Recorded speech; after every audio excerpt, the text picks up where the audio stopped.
안녕하세요. 독서를 사랑하시는 여러분. 불같이 독서하고 글 쓰고 말하기를 실천하는 불독남입니다. 이번에 소개해드릴 책은 사상 최강의 철학 입문이라는 철학 서적입니다. 많은 사람들이 철학이라 하면 너무 어렵다는 이유로 쉽게 포기하는데요. 철학 관련 책을 끝까지 읽어본 사람들이 아주 적다죠. 난해한 문장과 당시 시대적 배경을 모르는 상태로 철학을 접하다 보니 질릴 수밖에 없을 겁니다. 그래서 저자 야무차는 쉽게 철학을 접할 수 있는 입문서를 썼는데요. 그 책이 바로 오늘 소개해드릴 책입니다. 참고로 저자 야무차라는 이름은 필명입니다. 이 책은 진리란 무엇인가 라는 거시적인 물음에서 시작되는데요. 진리에 대한 진리, 국가에 대한 진리, 신에 대한 진리, 존재에 대한 진리, 이렇게 네 가지의 구성으로 전개되어 있습니다. 여기서는 진리에 대한 진리인 첫 번째 챕터만을 가지고 핵심 내용을 나누어 보려 합니다. 먼저 진리에 대한 진리입니다. 여러분은 절대적인 진리가 있다라고 생각하시나요? 아니면 절대적인 진리란 없다라고 보시나요? 여기서 절대적인 진리가 없다라고 외친 사람이 있습니다. 바로 프로타고라스라는 사람인데요.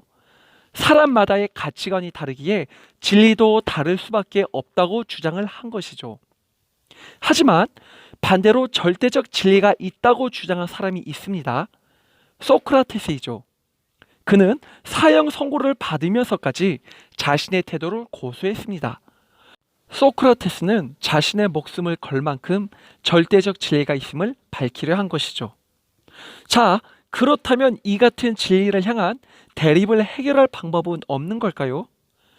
혹시 이렇게 한다면 어떨까요? 어떤 누구도 의심치 못할 원리를 전제로 시작한다면 말이죠. 무슨 말이냐면 어떤 반론도 제시할 수 없는 전제로 질문의 답을 찾기 시작한다면 수학이나 과학과 같은 깔끔한 결론이 도출될 거라는 말입니다.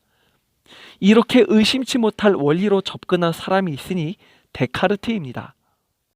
그는 세상의 모든 것들을 의심 어린 시각으로 빗대어 어느 누구도 의심하지 못할 제1원리를 찾으려 했습니다. 그래서 결국 그가 찾아낸 제1원리가 있는데요. 바로 자기 자신입니다. 세상의 모든 것들은 의심의 대상이지만 절대적 불변의 원리가 있으니 지금 이 시간 생각하고 있는 자기 자신이라는 겁니다.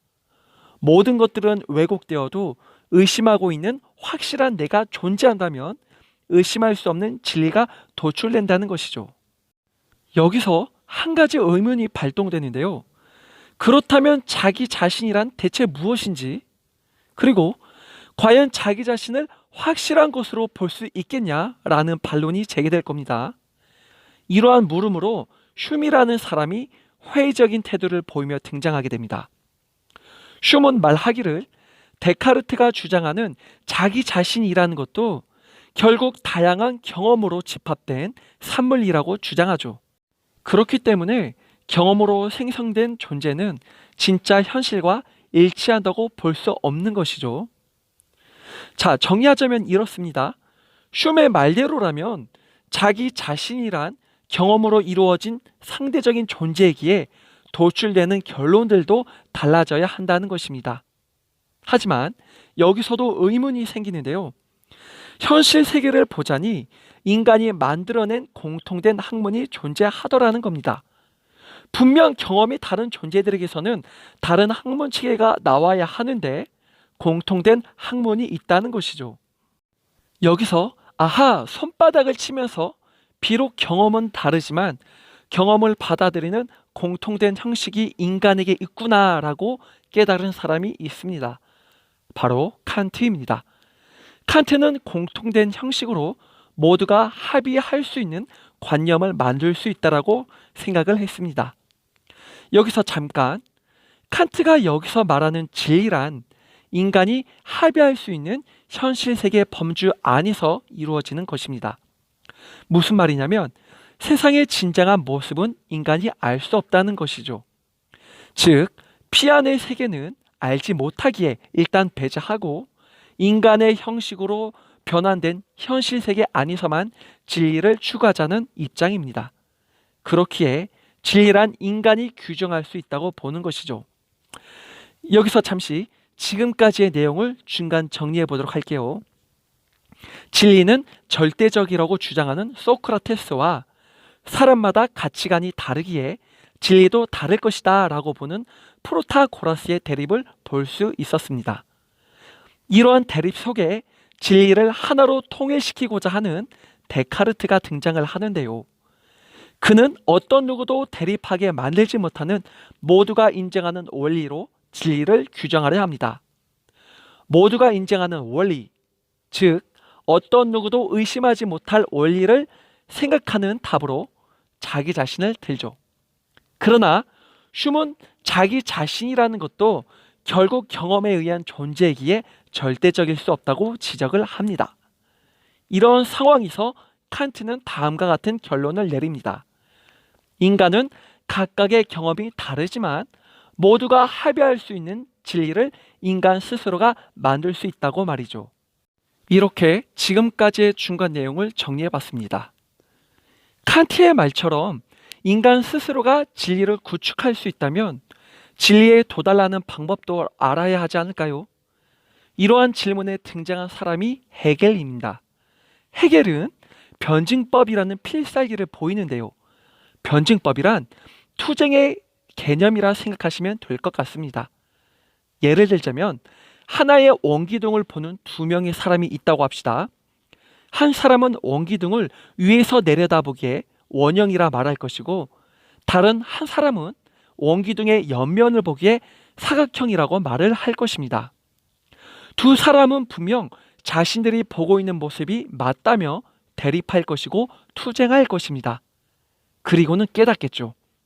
내가 보는 각도에서는 이러한 모양이지만 다른 각도에서는 다른 모양이구나 라고 말이죠. 결국 두 사람의 대립적 투쟁을 통해 보고 있는 사물이 원기둥임을 최종적으로 깨닫게 되는 것입니다. 이처럼 헤겔은 변증법이라는 투쟁을 통해서 궁극의 진리, 진정한 진리에 도달할 수 있다고 보았습니다. 하지만 이러한 투쟁을 통한 궁극의 진리가 1000년 후에 이루어진다면 힘이 빠지지 않을까요? 지금 이 순간을 살아가는 우리에게는 당장의 궁극의 진리가 필요한데 말이죠. 그래서 기다리는 것만으로 아무것도 할 수 없다라고 외치며 등장한 인물이 있습니다. 바로 키르케고르입니다. 그는 먼 훗날에 이루어지는 것을 무의미하다고 보았고 현실을 살아가는 개인이 납득할 수 있는 것이 중요하다고 생각을 했습니다. 이러한 생각이 바로 실존주의입니다. 헤겔이 다음과 같은 말을 했다 봅시다. 조금 더 훌륭한 진리를 위해 오늘은 좀 더 노력하자라고 말이죠. 그러면 반대로 키르케고르는 이 같은 말을 할 것입니다. 오늘 진리를 얻을 수 있다면 내일은 필요치 않다라고 말이죠. 이처럼 키르케고르는 지금 이 순간 나에게 필요한 것이야말로 진리라고 보았습니다. 헤겔과 키르케고르의 차이점이라 한다면 궁극적 진리에 도달하는 시간이 다르다는 것이죠. 하지만 진리를 찾는 노력에서는 공통된 부분이라 할 수 있습니다. 여기서 이렇게 된 거, 궁극의 진리를 우리 손으로 이루어 보면 어떨까라고 등장한 사람이 있습니다. 바로 사르트르인데요. 그는 우리의 손으로 인류를 진리로 인도하자라는 슬로건을 내밀며 인간에게 주어진 자유를 이용하여 이상적인 사회를 만들고자 했습니다. 한 가지 부가적인 설명을 한다면 사르트르에게 있어 자유란 반갑지 않는 것이었습니다. 그는 자유를 형벌로 표현하고 있는데요. 그 이유는 인간은 어떻게 살아야 할지 모르는 상태로 내팽개쳐진 불안한 상태라고 보았기 때문입니다. 동시에 선택한 일에 대하여 책임을 떠맡아야 하는 숙명적 존재라고 보았던 것이죠. 이렇게 근대 철학은 인간의 이성을 가지고 진리가 무엇인지를 탐구해 왔었습니다. 하지만 시간이 흐를수록 궁극적 진리는커녕 비참한 전쟁의 연속이 이어지는데요. 이런 와중에 많은 사람들이 회의감을 갖게 됩니다. 과연 근대 철학이 합당한가? 라는 회의적인 생각 말이죠. 그래서 이제는 진리가 무엇인지를 탐구하기보다는 실제 생활에 도움이 되는 방향으로 진리 탐구가 시작되는데요. 대표적 인물로 듀이를 들 수 있습니다. 실용주의라고 하는 프래그머티즘의 본격적인 시작이라 볼 수 있습니다. 정리하자면 실용주의는 결과로 인한 효과가 무엇이며 어떠한 도움이 되는지가 주된 관심사입니다. 이렇게 듀이를 비롯한 현대 철학이 등장하면서 포스트 구조주의의 색채가 나오는데요. 서양적인 부분을 비판하며 등장한 탈구축입니다. 예를 들어 볼게요. 서양 문화는 이제까지 화자 중심의 음성 중심주의였습니다. 쉽게 설명하자면 청중의 역할은 화자의 말하는 의도를 정확히 파악해야만 하는 구조였죠. 하지만 탈구축이 이루어지면서 청중의 역할은 화자의 의도를 파악하기보다는 자기 나름대로 해석하는 구조로 바뀌게 된 것입니다. 어떤 위대한 철학자가 책을 쓰고 죽었다 합시다. 이전의 음성 중심주의였다면 책이 말하는 의도가 무엇인지, 화자가 말하고자 하는 내용이 무엇인지 파악하려는 것이 주된 관심이었죠. 그러나 탈구축은 그 책을 읽은 독자가 나름대로 이해한 방식을 진리라고 규정짓는 것입니다. 결국 진리는 사람마다 다르다고 주장한 프로타고라스의 철학으로 다시 돌아간 셈인 것이죠. 이렇게 근대 철학과 현대 철학은 진리에 대한 깊은 탐구가 있어 왔는데요. 만약 진리에 대한 완전한 답을 인간이 찾았고 도출했다면 어떤 상황이 벌어질까요? 더 이상의 진리를 찾는 열정은 없을 것입니다. 하지만 현실은 그렇지 않죠. 내 이해를 빠져나가는 무언가가 항상 존재하고 내가 죽는들 전혀 무관심한 세계는 여전할 것입니다. 즉, 이해할 수 없는 어떠한 것이 있다는 것이죠. 이를 타자라고 합니다. 타자가 있기에 인간은 항상 불안해하고 공포 안에서 살아가는 것이죠.